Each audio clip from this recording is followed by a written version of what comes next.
ఓం నమః శివాయ. ఓం నమో నారాయణాయ. ఓం శ్రీ స్వర్ణాకర్షణ కాళభైరవాయ నమో నమః. ఓం నరదిష్టి నివారణ కాళభైరవాయ నమో నమః. ఓం సూర్య అరిష్టేతు సంప్రాప్తే సూర్యపూజాంచ కారయేత్. సూర్యధ్యానం ప్రవక్ష్యామి ఆత్మదోషపీడోప ఉపశాంతయే. హరి ఓం.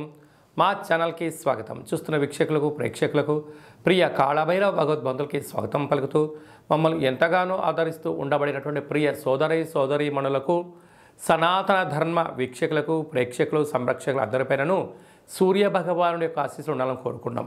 సూర్యభగవానుడు 15వ తారీఖు జనవరి నెల 2024 నుండి 13/2/2024 వరకు నూతన ఆంగ్ల సంవత్సరంలో మకర సంక్రాంతి పండగ సందర్భంగా మకర రాశిలో ఏడాది తర్వాత సంచారం చేయనప్పుడు ఎలాంటి ఫలితాలు ఉంటాయో సవివరంగా సంపూర్ణంగా తెలుసుకుందాం. వృషభ రాశి వారికి రవి భగవానుడు ఏడాది తర్వాత మకర రాశిలో భాగ్యస్థానంలో శత్రుస్థానంలో సంచారం చేయడం వలన వివాహమైన దంపతులు ప్రేమికులు భార్యాభర్తలు వారి యొక్క వయసుతో తారతమ్యం లేకుండా ఉండబడినప్పుడు అనేక రకాలైనటువంటి ఒకరిపైన ఒకరు అపోహలు నిందలు నిట్టూర్పులు పగ ప్రతీకారము ఆవేశానికి ఇద్దరి మధ్యలో కేంద్ర బిందువు అయ్యే పరిస్థితి ఉంటుంది.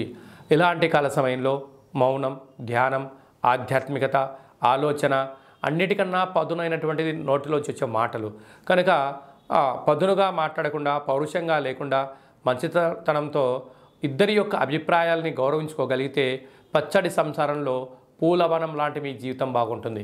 లేకపోతే పచ్చడి సంసారంలో నిప్పులు పోసుకొని మీరు ఎడబాటయ్యే పరిస్థితి చాలా అధికంగా ఉంటుంది. తస్మాత్ జాగ్రత్త. సూర్యభగవానుడు ఆత్మకారకుడు ఆరోగ్యకారకుడు. ఆరోగ్యానికి కాంతినిచ్చే శక్తి భగవంతుడు సూర్యభగవానుడు. ఆయన ఆశీస్సులు ఉన్నట్లయితే నిత్యము ఆయురారోగ్యాలుగా ప్రశాంతంగా ఉండడం, తల్లిదండ్రుల మాట వినడం, అన్నింటా విజయం, ప్రభుత్వ ఉద్యోగ ప్రయత్నాలు చేస్తున్నప్పుడు అధికారం రావడము, అన్నింటా విజయం మన సొంతమవుతుంది. కనుక ఆరోగ్యకారకుడు సూర్యభగవానుడి యొక్క ఆశీస్సులు ఉండగలగాలి అన్నట్లయితే ప్రతిరోజు సూర్య నమస్కారం, ప్రతిరోజు సూర్యభగవానికి అర్ఘ్యాన్ని వదిలేయడం, సూర్య గాయత్రి మంత్రాన్ని సాధన చేయడం యోగదాయకం.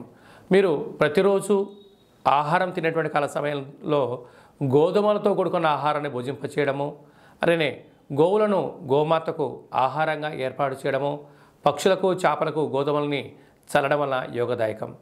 అలా కుదరని పక్షంలో ప్రతి శనివారం రోజు రాత్రి గోధుమలను 1 కేజీ బియ్యాన్ని ఒక ఎరుపు క్లాత్లో మూట కట్టుకొని మీ తలగడ పక్కన పెట్టుకోండి, లేకపోతే పూజా మందిరంలో పెట్టండి.